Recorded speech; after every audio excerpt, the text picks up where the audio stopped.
हर बार जो है वो चल सके। माननीय सदस्य जियाउर रहमान जी। इज्जत माफ सदर मोहतरमा, मैं आपका शुक्रिया अदा करता हूं कि आपने मुझे बोलने का मौका दिया। मुझे संभल लोकसभा क्षेत्र की आवाम ने जिता करके भेजा है, मैं उनका भी शुक्रगुजार हूं। मैं आपका ध्यान इस मुहर्रम के जुलूस की तरफ दिलाना चाहता हूं, जिसको कि हमारे हज़रत अली रज़ी अल्लाह के बेटे हज़रत इमाम हुसैन रज़ी अल्लाह ने शहीद होकर के हक़ और इंसाफ को बचाने का काम किया था। लेकिन अफसोस की बात है, इस बार उत्तर प्रदेश के अंदर हमारे संभल मुरादाबाद में भी कि उस जुलूस को मनाने में अड़चन पैदा की गई। एक तानाशाह आदेश जारी किया गया कि उस जुलूस को आप परंपरागत तरीके से नहीं मना सकते, और संभल मुरादाबाद अमरोहा संभल कुंदरकी बिलारी असबूरी और चंदोसी के अंदर पुलिस और प्रशासनिक अधिकारियों ने जो उत्पीड़न पैदा किया, बस मैं अपनी बात को खत्म कर रहा हूँ, उन्होंने लोगों को धमका करके उसकी हाइट को कम करके उनके खिलाफ कार्रवाई की। मैं कहना चाहता हूँ अधिकारियों के खिलाफ कार्रवाई होनी चाहिए, और हम सबके धर्मों की इज्जत करते हैं। हम कावड़ यात्रा निकल रही है, हमें उससे कोई परहेज नहीं है, लेकिन मीट की महासचिव। Madam, I lay on the table a copy each of the Hindi and English versions of the report numbers 124th to 152nd, a total of 29 reports of the Public Accounts Committee 2023-24. These reports were presented to Honorable Speaker on 23rd February 2024 and 29th April 2024 of the preceding Lok Sabha before its dissolution, and Honorable Speaker had ordered printing, publishing and circulation of the aforesaid reports under Rule 280 of the Rules of Procedure and Conduct of Business in Lok Sabha. माननीय सदस्यगण, नियम 377 के अधीन मामलों को सभा पटल पर रखा जाए। जिन सदस्यों ने नियम 377 के अधीन मामलों को आज उठाने की अनुमति दी है, वे लिखित में अपना पठन सभा पटल पर रख सकते हैं। आइटम नंबर 14 से 16 एक साथ लिए जा रहे हैं। दोबारा मैं क्लियर कर दूं, आइटम नंबर 14 से 16 जम्मू कश्मीर भी इसमें है, उनको एक साथ लिया जा रहा है। कुमारी शैलजा जी।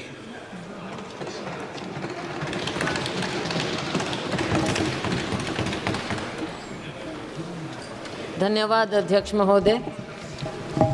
सर, मैं सबसे पहले बधाई देना चाहूँगी बतौर महिला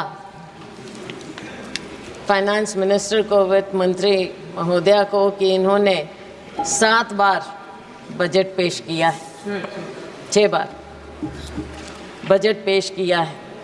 साथ में बतौर कांग्रेस एमपी मुझे इस बात की भी खुशी है कि इन्होंने बहुत बड़ा दिल दिखाया है और हमारा मैनिफेस्टो पढ़ा, जिसे बड़ी मेहनत के साथ हमने तैयार किया।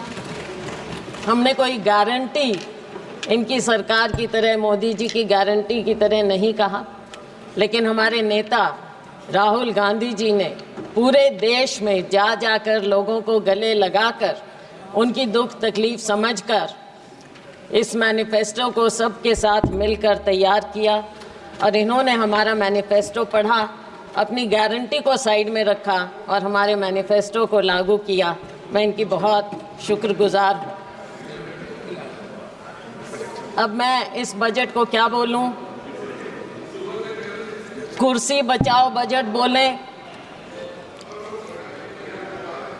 विकसित बजट नहीं लेकिन विचलित बजट बोलें, या फिर एक और जुमला बजट बोलें, क्योंकि फिर बार बार हमें जुमले नज़र आते हैं इसमें। आपने 4 लोगों की बात की, लेकिन ये 4 कौन लोग हैं? गरीब, महिलाएं, युवा, हमारा अन्नदाता किसान। लेकिन इनकी गिनती कैसे हो? क्या मालूम पड़े कौन क्या है? क्या मालूम पड़े कि ये योजनाएं किसके लिए बनाएं? क्या मालूम पड़े कि टारगेट ग्रुप कौन है? अगर आप कास्ट सेंसस नहीं करेंगे, अगर आप सेंसस को सार्वजनिक नहीं करेंगे, राहुल जी ने, हमारे नेता ने मांग की कि सेंसस किया जाए, कास्ट सेंसस किया जाए, लेकिन ये सरकार चुप्पी साधे। एंड आई वंडर कि इसके बारे में इनके सहयोगी नीतीश कुमार जी क्या कहना चाहेंगे कास्ट सेंसस के बारे में। उन्हें तो बहुत कुछ मिला है, लेकिन सर ये बजट है किसके लिए ये भी तो पता चले। क्या केवल 2 राज्यों को ही उन पर मेहरबानी हुई है या पूरे देश पर भी कुछ नज़र डाली गई? ऐसा नज़र नहीं आता कि 2 राज्यों के अलावा कुछ दिखा हो या फिर भाजपा शासित प्रदेशों के अलावा कुछ नज़र आता हो। सर मुझे याद आता है कि जब माननीय प्रधानमंत्री जी मोदी जी माननीय मुख्यमंत्री होते थे और उस समय हमारी सरकार थी और वो एनडीसी की मीटिंग में आते थे, अब तो खैर एनडीसी भी नहीं रहा, और वो हमेशा कोऑपरेटिव फेडरलिज्म की बात करते थे। अब शायद वो शब्द पूरी शब्दावली से निकल चुका है, कम से कम भाजपा की और सरकार की शब्दावली से निकल चुका है। लेकिन 2 राज्यों को भी मैं थोड़ा आगाह करना चाहूँगी। नीतीश जी तो हमारे साथ पुराने रह चुके हैं, 10वीं लोकसभा में थे, सब समझते हैं। नायडू जी भी बहुत अनुभवी हैं, राजनीतिज्ञ हैं। इनकी बातों पर ना जाएं। आज बेशक लगता हो कि बहुत कुछ दिया है, लेकिन नज़र फेरते देर नहीं लगती, तो इसलिए उनको भी मैं आगाह करना चाहूँगी। आज खुशियाँ मनाएं, लेकिन समय बदलते देर नहीं लगेगा सर। तो ये जो बजट पेश किया गया, इसमें जो इन्होंने गारंटी की बात की, शायद लोगों को विश्वास नहीं हुआ और इसीलिए 303 से लेकर 241 पर आ गए। विश्वास पैदा करना इनका काम है, इन्होंने विश्वास खोया और तभी ये डाउनस्लाइड हुआ। आज के दिन भी जब बातें होती हैं बजट में, हम सुनते हैं तो ऐसा लगता है कि कुछ पर मेहरबान और बाकियों को दरबान बना दिया गया है। दरवाजे के बाहर खड़े रहो, अगर मेहरबानी होगी तो शायद आपको कुछ मिल पाएगा।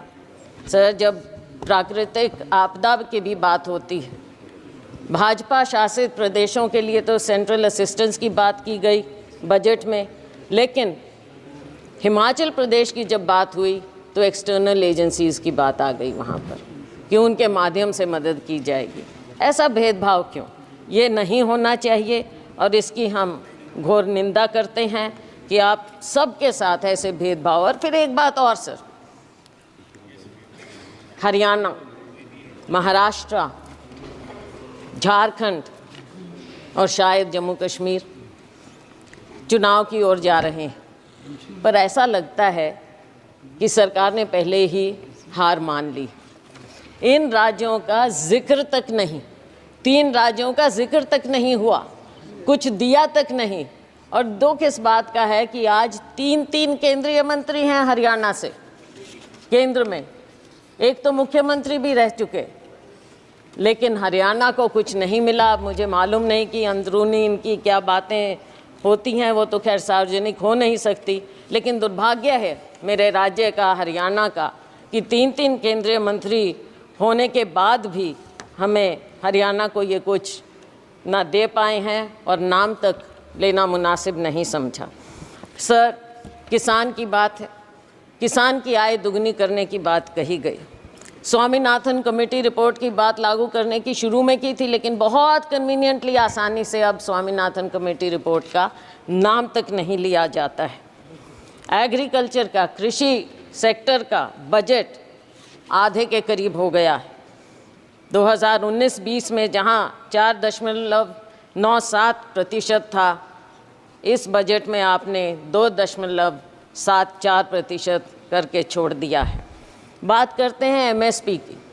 एमएसपी के बारे में कहा गया माननीय वित्त मंत्री जी ने कि आपने बहुत से उपजों को इस बार एमएसपी दिया है, लेकिन क्या आपने स्वामीनाथन कमेटी रिपोर्ट के मुताबिक फार्मूला अपनाया है? C2+50%? नहीं, बिल्कुल नहीं, क्योंकि आप भूल चुके हैं उसे। थोड़ा सा याद दिलाना चाहूँगी कि बढ़ाने के बावजूद जब हमारी सरकार थी, यूपीए सरकार, उस समय गेहूं की MSP हमने 119% बढ़ाई थी और धान की 134% बढ़ाई थी। लेकिन मोदी जी की सरकार में केवल 47% गेहूं और 50% धान बढ़ाई गई है। तो इसमें पीठ थपथपाने का तो कुछ नज़र आता ही नहीं। आज के दिन इतनी अग्रेरियन क्राइसिस है, खास करके हमारे राज्यों में, लेकिन उसकी ओर कोई ध्यान नहीं है। किसान बैठा रहे, साल से ऊपर बैठा रहा, लेकिन उसकी ओर ध्यान नहीं दिया। ऐसे बना देते हैं जैसे कोई दुश्मन हो, किसी दुश्मन देश के साथ बॉर्डर बनाए जाते हों। ऐसी बात होनी नहीं चाहिए। पूंजीपतियों के मित्र हैं, ये दुनिया जानती है, पूंजीपति खास तौर से जानते हैं। किसान अपने दुख को समझते हुए ये जानता है कि केवल और केवल पूंजीपतियों का ध्यान दिया जाएगा। सर, आज हमारी सरकार में 72,000 करोड़ रुपया हमने किसानों का कर्जा माफ़ किया था, लेकिन आपने अपने पूंजीपति मित्रों का 16 लाख करोड़ रुपया माफ़ किया। किसानों की ओर कोई ध्यान नहीं। शायद आपको लगता है कि किसानों का कर्जा माफ़ करेंगे तो वो आलसी हो जाएंगे, पैदावार नहीं करेंगे, काम नहीं करेंगे, शायद यही शंका है, मैंने पढ़ा कहीं पर। और नाबार्ड के मुताबिक हर किसान औसतन 1.35 लाख रुपए के कर्जे में है। ये नाबार्ड का फिगर है, मेरा नहीं। तो साथियों, ऐसी बात नहीं, फिर से वही बात आ गई, मित्रों पर मेहरबानी और किसानों और मजदूरों से बेईमानी। बेईमानी मैंने इसलिए कहा कि शब्द यूज़ नहीं करना चाहिए। नाबार्ड का फिगर है ये? मैं हाँ जी नाबार्ड। मैं ये इसलिए कह रही हूँ क्योंकि आपने समझौता किया किसानों के साथ, और लेकिन आपने वादा खिलाफ़ी की। हर बात में आपने वादा खिलाफ़ी की। कौन सा साल था? 2021, और आज कौन सा साल आ गया है, कौन सा समय आ गया है। किसान अपना दुख लेकर फिर भी बैठा है। किसान को आप उग्रवादी मत करिए, लेकिन आप उसको मजबूर मत कीजिए उग्र होने पर। और मजबूर और मज़दूर दोनों बना दिया है आपने, किसान को, मज़दूर को, किसी और ध्यान नहीं है। और इसके ऊपर एक और फसल बीमा योजना हमारे यहाँ अपने प्रदेश की मैं बात कर सकती हूँ। फसल बीमा योजना से आप किसान से पैसा तो ले लेते हैं प्रीमियम, लेकिन जब मुआवजा देने की बात आती है तो वो सालों साल बैठा रहता है। मेरी अपनी कॉन्स्टिट्यूएंसी में नरवाना में 3 साल से किसान बैठा है मुआवजे के लिए, उसकी ओर कोई ध्यान नहीं। 3,40,000 करोड़ रुपया आपको प्रॉफिट मिला है बीमा कंपनियों को, लेकिन जब किसान को देने की बात आती है तो वो दर दर भटकता रहता है, कोई उसकी ओर ध्यान नहीं। माननीय अध्यक्ष महोदय, किसान धरने पर बैठा रहा। 736 किसान शहीद हो गए, चले गए इस दुनिया से, लेकिन उनके बारे में एक भी शब्द नहीं बोला गया, ना उन्हें कुछ देने की बात की। आज भी हरियाणा और पंजाब शंभू बॉर्डर पर किसान बैठा है, मजबूर है, लोगों को आने जाने की भी तकलीफ़ है, लेकिन आप उस मजबूर किसान की ओर देखना तक नहीं चाहते, और वो उस बॉर्डर पर बैठा है। किसान क्या मांग रहा है? आप MSP देने की बात करते हैं, लेकिन बात तो लीगल गारंटी की है। इस वादे को क्यों नहीं याद करते? किसान को जब तक आप लीगल गारंटी नहीं देंगे उसके MSP की, तब तक आप किसान के साथ इंसाफ नहीं कर सकते। और ये किसानों से आप पूछ लीजिए, हम जिस अन्नदाता की आपने बात की, अगर अन्नदाता कमज़ोर होगा तो ये देश कभी आगे पनप नहीं सकता, ना किसी का विकास होगा और ना ये विकसित भारत हो सकता, अगर किसान और मजदूर इस तरह से मजबूर हो जाएगा। हमने अपने मैनिफेस्टो में उनको लीगल गारंटी की बात की। अगर ये हमारा मैनिफेस्टो का ये बिंदु भी पढ़ लेते तो बहुत अच्छा होता।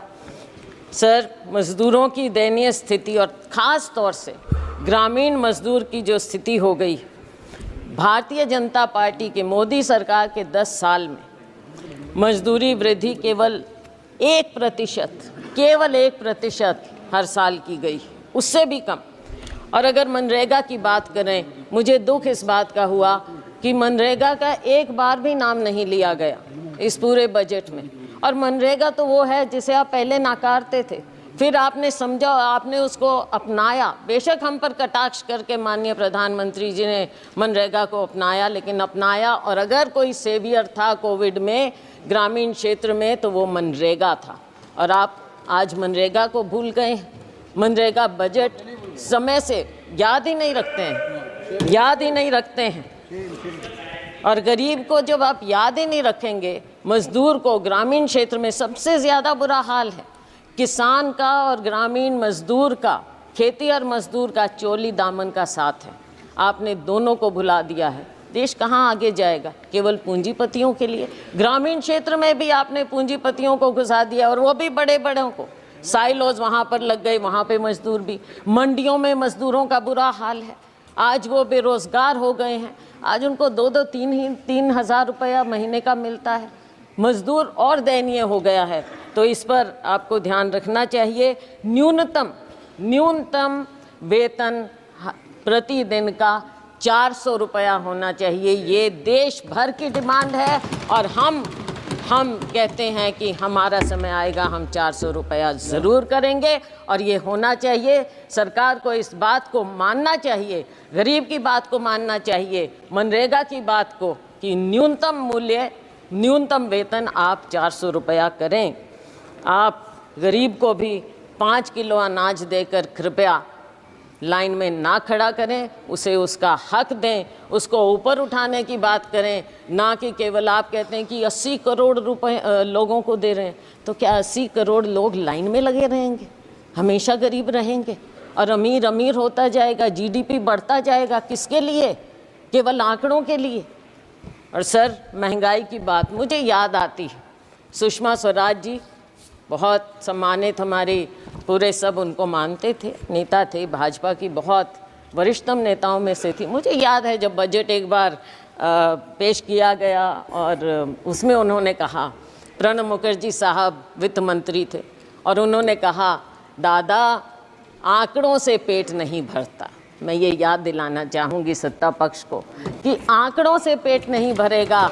गरीब को, युवा को रोज़गार चाहिए, गरीब को वेतन चाहिए। गरीब को केवल 5 किलो अनाज देकर आप पंक्ति में, आखिरी पंक्ति में खड़ा मत कीजिए। महंगाई पर नियंत्रण लाइए।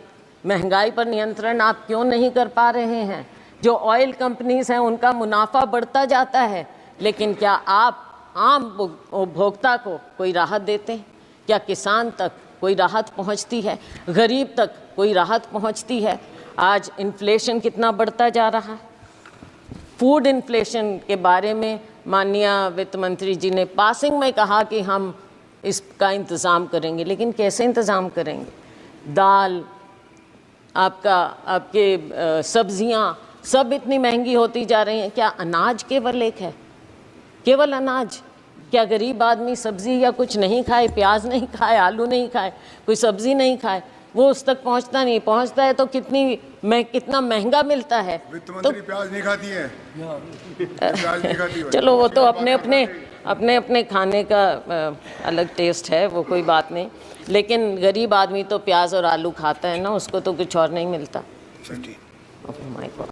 अच्छा, तो आटे दाल का भाव पता होना चाहिए। और एलपीजी की जो आंसू आपने पहुंचने की बात कही थी, आज आंसू आपको महिलाओं के, बहनों के नज़र नहीं आते। शिक्षा की हम बात करें तो शिक्षा का स्तर जिस कदर गिरता जा रहा है, मेरे अपने राज्य में प्राइमरी स्कूल सैकड़ों की संख्या में बंद होते जा रहे हैं, और लेकिन सरकार का उसकी ओर कोई ध्यान नहीं है। सरकारी स्कूलों में गरीबों के बच्चे पढ़ते हैं, अमीरों के नहीं। हमारे माँ बाप सरकारी स्कूलों में पढ़कर ऊपर आए थे, और उन्हीं के कारण हम आज यहाँ पर खड़े हैं। अगर आप सरकारी स्कूल इस तरह से बंद करते रहेंगे तो बच्चों के भविष्य का क्या होगा? नीट की बात कही, हमारे नेता राहुल जी ने इस बात को उठाया, और इन्होंने जो कहा, कोई जिम्मेवारी लेता क्यों नहीं है? जिम्मेवारी तो लेनी पड़ेगी, सरकार है। जिम्मेवारी अगर नहीं लेंगे तो देश आपको दिखा देगा। हमारा युवा आपको दिखा देगा।